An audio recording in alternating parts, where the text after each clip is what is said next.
భరద్వాజ గారు, అల్లు అర్జున్ మైనపు విగ్రహం దుబాయ్లో పెట్టారు. అవును. అల్లు అర్జున్ గ్రోత్ అనేది ఎలా ఉందనుకుంటున్నారు? అతను గంగోత్రి నుంచి ఇప్పటి వరకు జర్నీ చూసుకుంటే నేషనల్ అవార్డు మానాటకు పాన్ ఇండియా ఇమేజ్. దుబాయ్లో మొదటి నటుడు అంటున్నారు. సౌత్ ఇండియా నుంచి మొదటి నటుడు సౌత్ దుబాయ్లో, ఇండియా నుంచి దుబాయ్లో దుబాయ్ మ్యూజియంలో. ఇలాంటి మైనపు విగ్రహం చేసినటువంటి తొలి నటుడు అని చెప్తున్నారు. Walk statue. అయితే ఇంతకు ముందు ప్రభాస్ది పెట్టారు, అవును, ప్రభాస్ది, మహేష్ బాబుది కూడా పెట్టారు సింగపూర్లో. అవును. అమెరికాలో కూడా ఇలాంటి విగ్రహాలు చేసేటువంటి కల్చర్ ఉంది. అదే మ్యూజియం సంబంధించి అక్కడ పెట్టారు మ్యూజియం. అవును. ఈ వరుసలో ఇప్పుడు మనకి అల్లు అర్జున్ది దుబాయ్లో రావటం. అవును. అంటే అల్లు అర్జున్ ఇలాంటి ప్రత్యేకతలు ఈ మధ్య కాలంలో ఇంకొకటి కనిపించింది. అది ఇన్స్టా ఫాలోవర్స్లో ఆయన సౌత్ ఇండియాలోనే రికార్డు స్థాయిలో ఉన్నాడు అనేది ఒకటి. అవును. దీనికంటే ముందు జాతీయ ఉత్తమ నటుడిగా తన అవార్డు తీసుకున్నాడు. మొదటి తెలుగు హీరో ఇప్పటి వరకు ఏ తెలుగు హీరోకి అంటే మొదటి హీరోలు నారాయణరావు, నాగయ్యల దగ్గర నుంచి మొదలు పెడితే, అంటే నేషనల్ అవార్డ్స్ మొదలైన టైంలో యాక్టివ్గా ఉన్నటువంటి రామారావు, నాగేశ్వరరావు, జగ్గయ్య, నిజానికి మొదటి అవార్డు కోసం పోటీ పడ్డటువంటి సినిమాలో జగ్గయ్య గారి హీరో బంగారు పాప.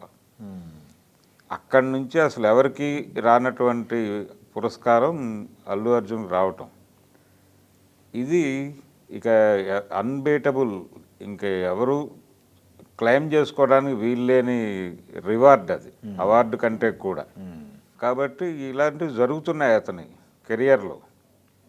అలాగే పుష్ప తీసుకొచ్చినటువంటి కొత్త ఇమేజ్, తనకి కొన్ని పాకెట్స్లో దుబాయ్లో తన సినిమాలు మంచి రెవెన్యూ వస్తుందనేది ఒక రికార్డు ఉంది ఆల్రెడీ. ఈ ప్రాసెస్లోనే దుబాయ్ని ఎంపిక చేసుకున్నారు. అలాగే ఇండియాలో కేరళలో ఆయన అభిమానులు ఎక్కువ మంది ఉన్నారు అనేది మనం విన్నాం.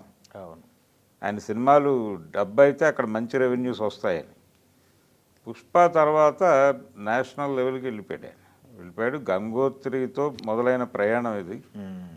రాఘవేంద్రరావు గారి దర్శకత్వంలో అప్పటి నుంచి మొదలైన ప్రయాణంలో తన్ని తాను చాలా మలుచుకున్నాడు రకరకాలుగా. అంటే మొదటి సినిమా సక్సెస్ అయినప్పటికీ తన మీద వినిపించినటువంటి రకరకాల కామెంట్స్ని హర్ట్ అవ్వకుండా జీర్ణం చేసుకుని వాటిని ఎలా పరిహరించుకోవాలి అనే పద్ధతిలో డిజైన్ చేసుకుని ముందుకెళ్ళటమే అల్లు అర్జున్ సక్సెస్. అర్థం చేసుకుని తన్ని తాను మలుచుకుంటూ ముందుకెళ్ళాడు. ఈ క్రమంలోనే ఆర్యా లాంటి సబ్జెక్ట్ సెలెక్ట్ చేసుకున్నాడు అతను.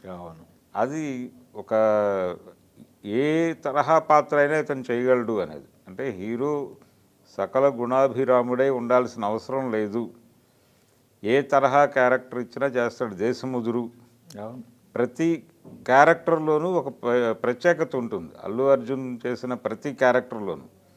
అలా ఈ మధ్యకాలంలో వచ్చినటువంటి అలవైకుంఠపురంలో కూడా, జులైలో కావచ్చు. అంటే డైరెక్టర్లు కొంత వెరైటీ క్యారెక్టర్ డిజైన్ చేయాలి అనుకున్నప్పుడు వాళ్ళకు ఒక కాన్ఫిడెన్స్ ఉండాలి కదా, హీరోల వైపు నుంచి ఎవరో ఒకళ్ళు దన్నుగా నిలబడే వాళ్ళు ఉన్నారు అని అనిపించాలి. అలా అనిపించేలా చేసిన నటుడు అల్లు అర్జున్. డైరెక్టర్లకి అంటే ఈ తరహా క్యారెక్టర్ మనం ఊహించవచ్చు, డిజైన్ చేయొచ్చు, అల్లు అర్జున్ ఉన్నాడు అనే ఒక కాన్ఫిడెన్స్ని ఇచ్చాడు డైరెక్టర్లకి. ఇవ్వటం వల్లనే పుష్ప క్యారెక్టర్ అలా డిజైన్ చేయగలిగాడు సుకుమార్. ఆర్య అలా డిజైన్ చేయగలిగాడు. ఆర్య 2లో కూడా కొంచెం విచిత్రంగానే ఉంటుంది అతని క్యారెక్టరైజేషన్. అవును, కాస్త నెగిటివ్ షేడే. అంటే మీకు ఆర్యాలో కూడా అది కనిపిస్తుంది. దాన్ని నడిపించాడు. తర్వాత తను చేసిన అన్ని సినిమాల్లోనూ గ్రౌండ్ మీద ఉంటుంది క్యారెక్టర్. అది జులై కావచ్చు, త్రివిక్రమ్ డైరెక్షన్లో వచ్చిన 2 సినిమాలు, జులై, దాంతోపాటు సన్ ఆఫ్ సత్యమూర్తి, ఆ తర్వాత సినిమా హ్యాట్రిక్ మూవీ అలవైకుంఠపురం. అది కూడా చాలా పెద్ద వసూళ్లు సాధించింది. ఆ టైంలో రిలీజ్ అయినటువంటి మహేష్ బాబు సినిమా కంటే కూడా కొంత బెటర్ రెవెన్యూ కలెక్ట్ చేయగలిగింది అది. సరిలేరు నీకెవరు మీద. ఇలా తన కెరియర్ చూసుకుంటే చాలా ప్రొడ్యూసర్ కొడుకుగా ఎంట్రీ ఇచ్చాడు ఆయన. ఎంట్రీ ఇచ్చిన దగ్గర నుంచి planning, character selection, director selection ప్రతిదీ చాలా పర్టికులర్గా ఉంటాడు. ఈ పర్టికులర్గా ఉండటము, తనదైనటువంటి టేస్ట్ కలగలిసి దానిలో ఆ డిజైనింగ్లో తన బ్లెండ్ ఉండేలాగా చూసుకుంటూ నడిపించిన పద్ధతి ఒక స్టార్గా మాత్రమే కాదు, నటుడిగా కూడా చాలా విజయాలు సాధించాడు అతను. డిజైన్ చేశాడు సుకుమార్ ఇలా ఉంటుంది క్యారెక్టర్ అని. తను ఎలా ఊహించాడో ఆ పాత్రని యాజ్ ఇట్ ఈస్గా ప్రజెంట్ చేయగలిగాడు. నడక దగ్గర నుంచి ఆ ప్రకృతిని తీసుకొచ్చాడు. అందుకని డైరెక్టర్స్ హీరో అని అనొచ్చు అల్లు అర్జున్ని కంపారిటివ్గా మిగిలిన హీరోలతో పోలిస్తే. ఎప్పుడైతే ఇలాంటి కల్ట్ సినిమాలు ఉంటాయో ఆటోమేటిక్గా ఇంటర్నేషనల్ లెవెల్లో గుర్తింపు వచ్చేస్తుంది. పుష్పతో అది సాధించాడు అతను.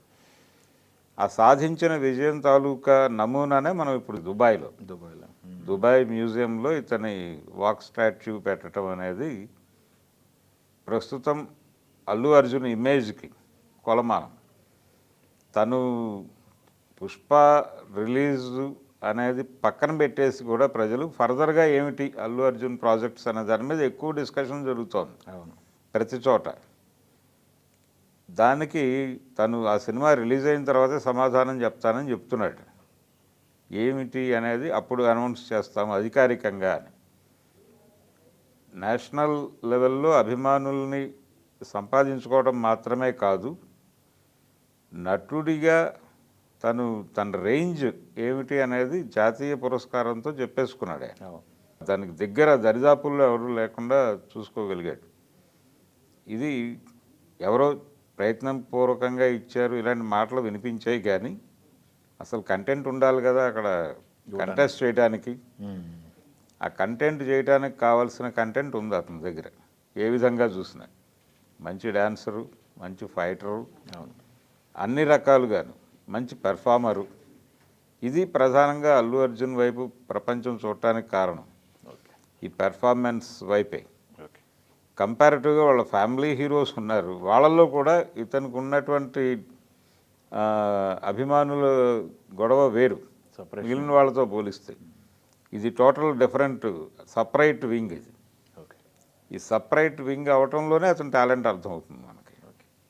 సాధించిన విజయాలు కూడా చిన్న విజయాలు ఏమి సాధించలేదు. తను ఇండస్ట్రీ రికార్డులు కొట్టే సినిమాలు ప్రతి 2 ఏళ్లకి ఒకటి ఇస్తూనే ఉన్నాడు. తను ప్రతి 3 ఏళ్లకి అనే అసలు సినిమాల రిలీజే 3 సంవత్సరాలకు ఒక సినిమా వచ్చినా ఒక హీరోది గొప్ప అనుకుంటున్నటువంటి సందర్భం మంది.